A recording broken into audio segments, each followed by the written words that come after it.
اقوام متحدہ میں وزیر اعظم شہباز شریف کی تقریر کے چرچے،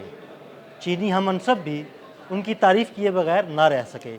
عامر بھائی سے بات کرتے ہیں اور ان سے جانتے ہیں کہ اس تقریر کی خاص بات کیا تھی۔ جی عامر بھائی، بڑی زبردست تقریر تھی، بڑا بڑا سراہا جا رہا ہے اس چیز کو، ذرا ہمارے ناظرین کو بھی بتائیے گا۔ دیکھیں، پہلی بات تو یہ ہے کہ اقوام متحدہ کی جنرل اسمبلی کے اندر اس تقریر کا انتظار سب کر رہے تھے،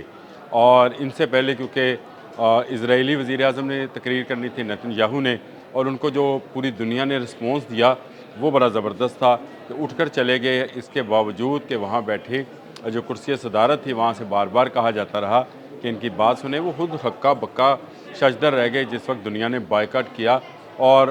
اس کے بعد یہ تقریر تھی شہباز شریف صاحب کی، اور شہباز شریف صاحب نے کیا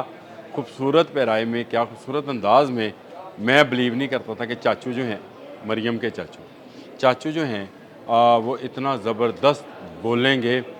کس روانی کے ساتھ انہوں نے پہلے عربی سے اپنی تقریر کا آغاز کیا، پھر اس کے بعد انہوں نے جس طرح سے انگریزی میں اسرائیل کے بھارت کے لتے لیے اور جس طرح جنگ مئی کا ذکر کیا، سب سننے والا تھا۔ اور میرا خیال ہے کہ میں نے اپنی صحافتی زندگی کے اندر اپنے 28 سالہ اس کیریئر میں آج تک کسی وزیر اعظم کو اسمبلی میں یوں بولتے ہوئے نہیں دیکھا ہے۔ اس سے پہلے کوئی بولا ہو وزیر اعظم تو مجھے پتہ نہیں ہے جی، میں اپنے 28 سالہ دور کے اندر تو یہ کہہ سکتا ہوں کہ ایسی تقریر کسی نے نہیں کی ہے۔ اب آ جائیں اس بات کی طرف کہ ایسی کیا خاص بات تھی کہ اس کو سراہا جا رہا ہے۔ صرف چینی وزیر اعظم کے ساتھ تو ایک تصویر آ گئی ہے جس میں انہوں نے سراہا ہے، لیکن پوری دنیا سے ستائش کی جا رہی ہے، اور اس کی ستائش آپ نے ٹی وی پر براہ راست بھی ملاحظہ فرمائی جب انہوں نے ذکر کیا بہت ساری چیزوں کا۔ اب انہوں نے ذکر کیا فلسطین میں ہونے والے مظالم کا، انہوں نے ذکر کیا بھارت کی طرف سے پاکستان پر حملے کا، اور اس میں انہوں نے کہا کہ اس کی ناک توڑ دی گئی۔ اچھا، میرے لیے یہ بڑا دلچسپ لفظ تھا کہ اس کا جو تھا وہ توڑ دیا گیا بھارت کا۔ ناک آپ کو پتہ ہے جسم کا سب سے بلند حصہ کون سا ہے؟ ناک ہے، اور جب ہم اپنا ناک زمین پر رکھتے تو اللہ کی وحدانیت کا کہتے ہیں کہ یہ ہے، یہ اصل میں غرور کی نشانی ہے۔ اور آپ نے کبھی جہازوں کی فارمیشن دیکھی ہے؟ وہ ہمیشہ ناک کی طرح سے بالکل ایسے ہوتی ہے۔ اور ایک اور ناک بہت مشہور ہے، وہ ایک جانور کا ناک ہوتا ہے جی، جو سونگ کر جو ہے بتاتا ہے۔ S-400 وہ ناک تھا جس کو تباہ کیا تھا پاکستان نے۔ اب آئیں اس طرف، پاکستان نے پہلے نہ صرف ان کے جہاز گرائے بلکہ اس کے بعد وہ سونگنے کی حس جو میزائل اور جہازوں کو سونگ سکتی تھی،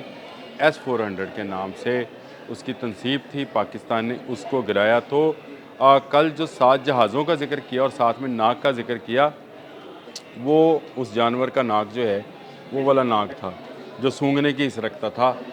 اس کو جب گرا لیا گیا تب جا کر بھارت امریکہ کے قدموں میں گیا تھا کہ ہمیں اس جنگ سے بچاؤ، اور اس کے بعد امریکہ آیا، اور انہوں نے کل شہباز شریف صاحب نے اپنی تقریر میں ان کو نوبل پرائز دینے کی دوبارہ بات بھی کی کہ پاک بھارت جنگ رکھوا کر،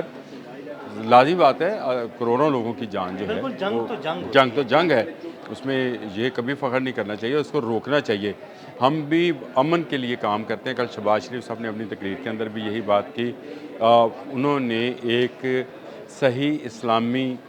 سربراہ کے طور پر بات کی، اور پوری اسلامی دنیا کا جو ہے انہوں نے اس کو ساتھ لیا، اور اسی کانفیڈنس کا اظہار جو ہے انہوں نے کیا تھا۔ تو کل کی تقریر کے بعد چینی وزیر اعظم کی ملاقات، اور چینی وزیر اعظم کی ملاقات بنتی بھی تھی کیونکہ اس سے ایک روز قبل ہم امریکن جو صدر تھے ان کے ساتھ مل کر آئے تھے، تو اس کے بعد چینی وزیر اعظم کا ملنا عام محلہ ہے، کیونکہ چین ہمارے ساتھ کاند سانجھی ہو، کہتے ہیں کڑیاں سانجھیاں نے چین اور ہمارا بیرونی دنیا کی طرف سے ہم پر جب دباؤ آتا ہے تو کٹھے آتا ہے، چین پر بھی اور پاکستان پر، اگر کہیں سے ریلیکسیشن آتی ہے تو کٹھی آتی ہے۔ تو اس وقت میرا خیال ہے کہ ایک اچھا پلیٹ فارم تھا جس کو پاکستان نے بڑے خوبصورت انداز میں استعمال کیا، اور یہ والا اجلاس جو ہے یہ ہمیشہ یاد رکھا جائے گا، اور ہمیشہ بتایا جائے گا کہ ایک ایسا اجلاس تھا جس میں صرف پاکستان کو دیکھا جا رہا تھا۔ پچھلے سیشنز میں آپ نے دیکھا کہ پوری اسلامی دنیا کے سربراہان جو تھے وہ شہباز شریف صاحب کے ارد گرد جمع تھے، سب باہم مشورہ کر رہے تھے۔ پھر ڈونلڈ ٹرمپ نے اسپیشلی وائٹ ہاؤس میں انوائٹ کیا، اور وہاں پر جو گفتگو ہوئی 1 گھنٹہ 20 منٹ میں، اس میں بھی بہت سارے معاملات جو تھے جو کہ تجارت پہ تھے، جو کہ بین الاقوامی سیاست پہ تھے، اور